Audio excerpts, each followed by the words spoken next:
SIFC एलामिये IMF मुआहदे और मुल्की मौशी सूरत हाल पर बात करने के लिए हमें ज्वाइन किया है साबिक़ वज़ीर मुमलिकत बराए सरमायाकारी असफ़र अहसन साहब हमारे साथ मौजूद हैं। बहुत शुक्रिया असफ़र साहब आपके वक्त के लिए। मुल्की मईशत की बहाली के लिए SIFC के किरदार को आप सबसे पहले तो बताइएगा कैसा देखते हैं और SIFC के तहत किन मनसूबों पर काम हो रहा है अभी?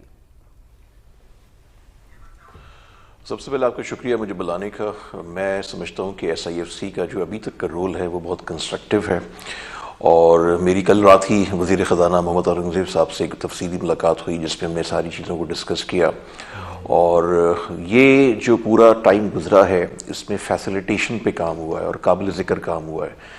जो अगला फेज़ है जिस पे मैं भी बहुत फोकस कर रहा था और मैंने कई ब्रीफिंग्स में इस बात को हाईलाइट किया कि हमें प्रोजेक्ट्स को रेडी करना है और इन्वेस्टमेंट जो है वो प्रोजेक्ट्स रेडी करने से आएगी। तो ये जब से नई गवर्नमेंट अभी आई है, इनको आए हुए अभी कोई 1.5 हफ्ता हुआ है, इसमें ये जो फोकस कर रहे हैं इसमें जैसे फॉर एग्जांपल इन्वेस्टमेंट का जो ऑर्डिनेंस है उसमें कुछ तब्दीलियाँ आएंगी, उसको कोई लीगल कवर दिया जाएगा, बहुत सारी चीज़ें जिसमें रिफॉर्म्स की और जिसमें तब्दीलियों की ज़रूरत है, उसकी रीस्ट्रक्चरिंग की ज़रूरत है।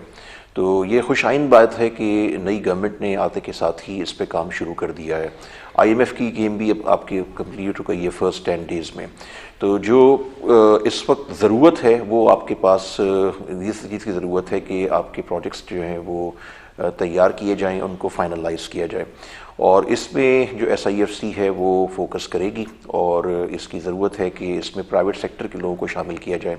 जब तक आप प्राइवेट सेक्टर के लोगों को इसमें शामिल नहीं करेंगे चीज़ें उस अंदाज में नहीं बढ़ेंगी। तो एक तो आपका लोकल इन्वेस्टर है जहाँ आपने फैसिलिटेट करना है, उनके लिए आपने कंटिन्यूशन ऑफ पॉलिसीज़ पे इन्होंने काम शुरू किया जिस पे आपको गारंटी देनी होगी। और इस मुल्क में जो सबसे बड़ा मसला है कि एक इन्वेस्टमेंट की जो स्ट्रैटेजी है वो एग्जिस्ट ही नहीं करती है, तो उस स्ट्रैटेजी पे काम करना होगा। एक लॉन्ग टर्म 15-20 साल की आपको स्ट्रैटेजी बनानी होगी जिसमें आपको गारंटी देनी होगी अगले 8-10 साल की कंटिन्यूशन ऑफ पॉलिसीज़ की। दुनिया भर में ऐसे ही होता है, अगर आप रीजन में देखें, डिफरेंट इन्वेस्टमेंट मिनिस्ट्रीज़ को देखें तो वहाँ पर सब में यही पॉलिसी है।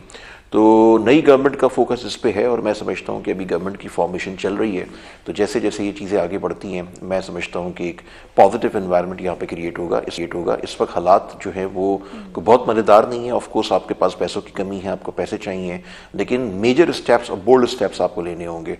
आपको कुछ चीज़ों को स्ट्रेस से शुरू करना होगा, स्टेटस को से हट के आपको बात करनी पड़ेगी, एडहॉक से हट के आपको एक लॉन्ग टर्म स्ट्रेटजी पे काम करना पड़ेगा, ऐसे में लेने पड़ेंगे। तो असफर साहब, मुल्की मईशत की बहाली के लिए SIFC के किरदार को आप कैसे देखते हैं? इस हवाले से तो आपने बताया, लेकिन बिलखुसूस अगर बात की जाए तो हुकूमत ने ब्यूरोक्रेसी की तरफ से डाली जाने वाली जो रुकावटें हैं, जिसे हम आम जबान में या टेक्नोलॉजिकल टर्म्स में रेड टेपिज्म कहते हैं, सुर्ख फितने का एतराफ़ भी किया, लेकिन इन मसाइल को हल करने के लिए कोई कोशिश नहीं की गई है। ऐसा क्यों असफर साहब, क्या वजूहात देखते हैं इसके पीछे आप?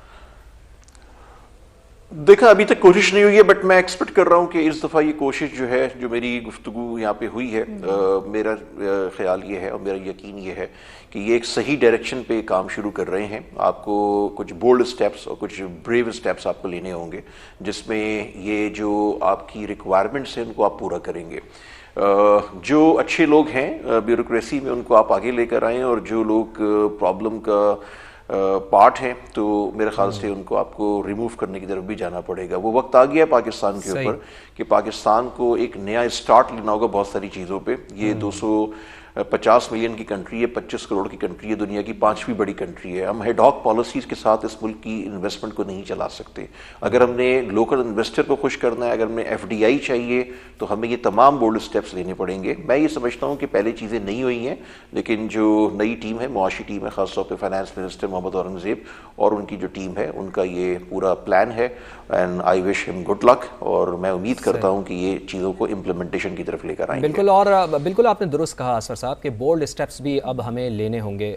एक चीज़ ज़रा इसको वाज़ेह कीजिएगा कि वज़ीर ख़ज़ाना ने कहा है कि निजकारी के लिए जो फ़हरिस्त बनाई गई है उसमें सबसे पहले पाकिस्तान इंटरनेशनल एयरलाइन का जिक्र किया है। क्या इससे सियासी इत्तेफाक पैदा हो सकेगा इस फैसले के ऊपर? क्योंकि इस हवाले से पाकिस्तान पीपल्स पार्टी ने तो पहले ही रिजर्वेशन का इजहार कर दिया है। तो आप समझते हैं कि PIA की निजकारी हो पाएगी, सियासी इत्तेफाक हो पाएगा? देखिए, इसमें मिल बैठ के आपको सोल्यूशन निकालना होगा। पाकिस्तान जो है वो हर साल 1 ट्रिलियन रुपीज़ जो है वो पब्लिक सेक्टर इंटरप्राइजेस पे खर्च कर रहा है, जो टैक्स पेयर्स बनी है। ये बहुत बड़ा लॉस है। तो जिधर प्राइवेटाइजेशन की बात आती है उसमें ऑफकोर्स आपको एक कंसेंसस बिल्डिंग करनी पड़ेगी, और ये स्पेशली नहीं कि कोलिशन गवर्नमेंट है, बल्कि जो इंपॉर्टेंट पॉलिटिकल पार्टीज़ हैं, जो सिस्टम का पार्ट हैं, जो मल्टीपल स्टेक होल्डर्स हैं, उनको एक पेज पे आना पड़ेगा। पाकिस्तान के ऊपर इस वक्त है कि आपको एक टेबल पे बैठ के जो कॉन्फ्लिक्ट है उसको ब्लैक एंड वाइट में एड्रेस करना है, अपने आप से सच बोलना है, और आपने सोल्यूशन की तरफ जाना है। और जब सोल्यूशन की तरफ आप जाएंगे, जब इम्प्लीमेंटेशन होगी तो यहाँ पे प्रॉस्पेरिटी आनी शुरू होगी। लेकिन ये चीज़ ओवरनाइट नहीं हो सकती, इसमें साल 1.5 साल लगेगा। हमें पॉलिटिकल स्टेबिलिटी की भी ज़रूरत है और हमें डिफरेंट स्टेक होल्डर्स को एक टेबल पे बैठाने की ज़रूरत है।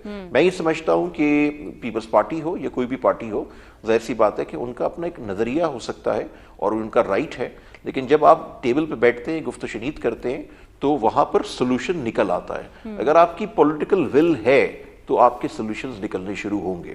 इस प्रोसेस को आपको बहुत जिम्मेदारी से चलाना होगा और कंटिन्यूएशन इस चीज की बहुत जरूरी है। तो आई एम एक्सपेक्टिंग कि इसका सॉल्यूशन निकलेगा। डायलॉग की बहुत अशद जरूरत है। असफर साहब, आपकी मौजूदगी का फायदा उठाते हुए, जैसा कि अभी इस समय ने अपने नाज़रीन को आगाह किया कि IMF ने हुकूमत को तजवीज़ दी है कि पेट्रोल पर लीवी 60 रुपए कर लें, पेट्रोल पर 18% GST भी बहाल कर दें। शॉर्टली कॉमेंट कीजिएगा असफर साहब इस पर कि क्या इससे महंगाई में इजाफा नहीं होगा? देखिए, महंगाई में इजाफा बिल्कुल होगा और हमें कुछ कड़वी गोलियां फर्दर निगलनी पड़ेंगी। हमारा कोई सोल्यूशन ओवरनाइट नहीं है। जैसे मैंने आपसे पहले कहा, आपके पास पैसे दो तरफ से आएंगे, एक्सपोर्ट के पैसे होंगे, एक आपकी इन्वेस्टमेंट के होंगे।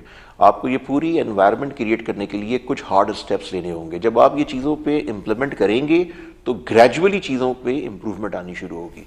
तो वक्ती तौर पे ऑफ कोर्स इन्फ्लेशन में इजाफा होगा, बिल्कुल होगा, इससे कोई डिनाई नहीं कर सकता, लेकिन उसके अलावा कोई चारा भी आपके पास नहीं है। और उसकी रीज़न ये है कि हमने पिछले 70 साल में वो स्टेप्स नहीं लिए, वो चीज़ें नहीं की जिसकी इस मुल्क को ज़रूरत थी। तो आज की दुनिया चेंज हुई है। बहुत सारी नेबरिंग कंट्रीज़ में आप देखें, रीजन में देखें, डिफरेंट रीजन्स में देखें, तो जिस तरह से उन्होंने पॉलिसीज़ को चेंज किया, जो बोल्ड स्टेप्स लिए, जिस तरह से वो आगे गए, उनके तब्दीली आनी शुरू हो गई है। और ज़रूरत इस बात की है कि नारों से और बातों से नहीं आएगी।